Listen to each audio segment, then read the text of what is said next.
For 19 years, Evelyn Grace stood beside Carl James. 19 wedding anniversaries, 19 Christmases, 19 years of good morning, thanks, and be right back. Not one I love you in the last 7. She memorized the echo of his absence. She knew the smell of late-night court files better than his cologne. And when Patricia Wilson called that rainy Thursday, Evelyn picked up the phone, expecting a message. But what she heard next shattered 19 years into glass. Her husband's voice, Patricia's whisper, a sigh not meant for a wife's ears. And that was just the beginning. Evelyn Grace had always been the woman who made things work. A quiet strength with a tender voice, hands that healed, and a heart big enough to carry two. At first, Carl James made her laugh. He brought her sunflowers and called her Evie, like it was the only name he knew. They married young, full of fire and dreams, building their life in a modest home just outside Atlanta. She painted the walls herself. He hung the crooked shelves and promised he'd fix them one day. That day never came. Carl's world shifted with each case he won. Long hours, sharp suits, a jawline that women noticed, and one woman in particular. Patricia Wilson, his secretary with too red lipstick and too many excuses to touch his arm. Evelyn watched their marriage like one watches a flower in a drought.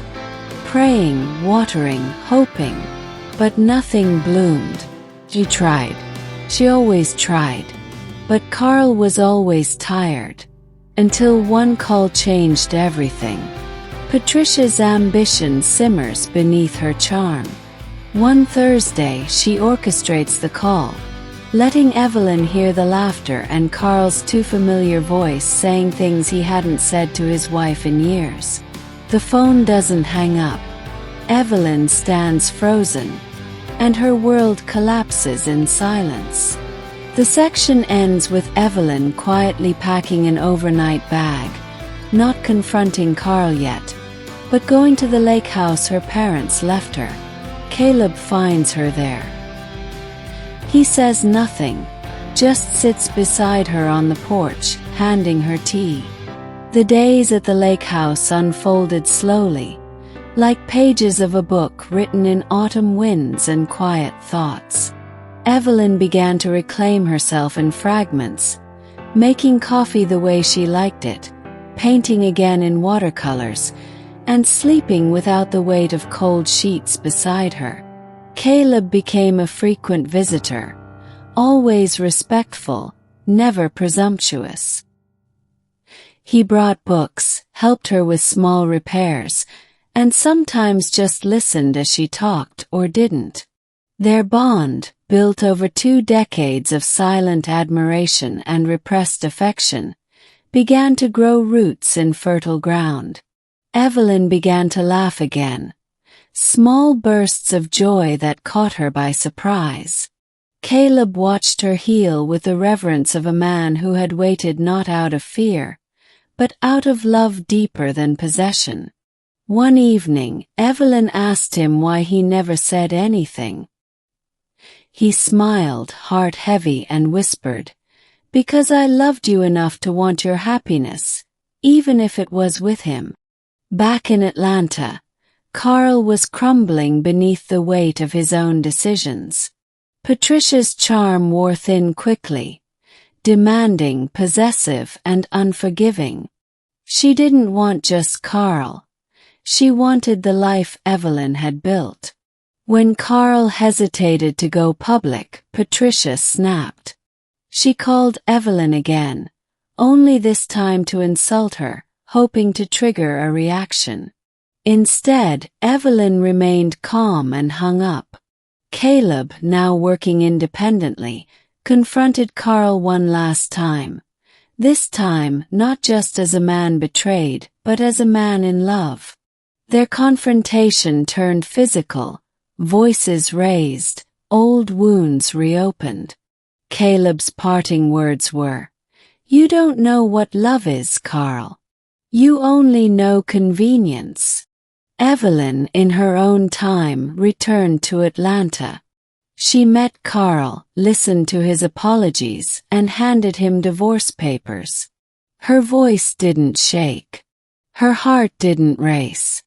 She had already left him long before she packed a bag. That night, she found a letter Caleb had written her years ago, tucked into a poetry book he gave her at their wedding. It read, "If ever your heart is lonely, look here. My silence is full of words I was never allowed to say." The lake was calm that morning, mist curling over the water like a sigh that refused to be heard.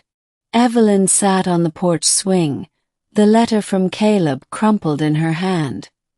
Her heart swollen with things she thought she had forgotten how to feel. She drove straight to Caleb's office, unannounced.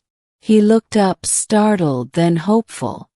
She handed him the letter and said, "You should have let me read this when you wrote it." He stood, gently brushing a strand of hair from her face. "You weren't ready," he said. "But I've always been here. And I still am." Their kiss was not urgent. It was quiet, like the breaking of a spell. No fireworks. Just warmth. Beginning. Weeks passed. Carl resigned from the firm after a public fallout with Patricia, who exposed their affair in a scandalous interview.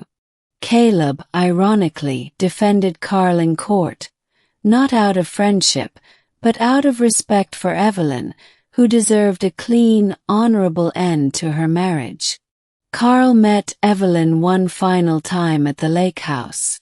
He apologized not just for cheating but for giving up on her. "You were never the problem," he said. Evelyn nodded, her eyes kind but distant. "Sometimes," she said, "love isn't enough when it forgets how to be gentle." Spring came. Evelyn and Caleb began restoring the lake house together, turning it into a retreat for artists and dreamers. She painted again. He built her a studio. One evening, barefoot and windblown, she laughed as the porch swing creaked behind them. Caleb placed a hand over hers and whispered, "This time I'm not letting go." Love is not always loud. Sometimes it's a man who waits. Sometimes it's a woman who dares to leave. And sometimes it's a letter hidden in a book, found exactly when it's needed. Sometimes the love of your life isn't the one who took your hand first, but the one who waited for you to take theirs. If this story moved you, don't forget to subscribe for more tales that touch the heart. What kind of love story would you like to hear next? Drop your idea in the comments. Your story might be our next chapter.